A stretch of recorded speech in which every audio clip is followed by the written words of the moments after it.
আজকের দিনটা শুরু হয়েছিল খানিকটা এরকমভাবে। তো আমি ফ্রেশ হয়ে খেয়ে নিচ্ছিলাম জল, অ্যান্ড দেন তারপর আমার কিছু কাজ ছিল সেগুলো করে নিয়েছিলাম। সেগুলো করে আমি খেয়ে নিয়েছিলাম একটু ছাতু।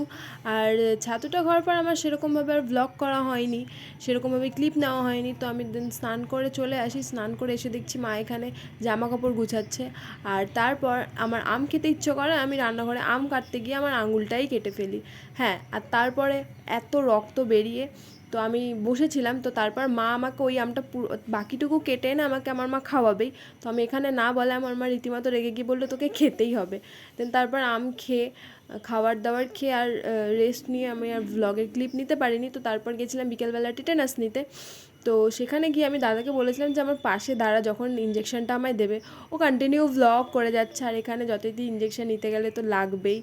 তো আমি এখানে কান্নাকাটি করে একাকার হয়ে গেছিলো। তো তারপর দাদা আমার মন ভালো করাতে নিয়ে গেছিলো আমার ফেভারিট ভুট্টা খাওয়াতে।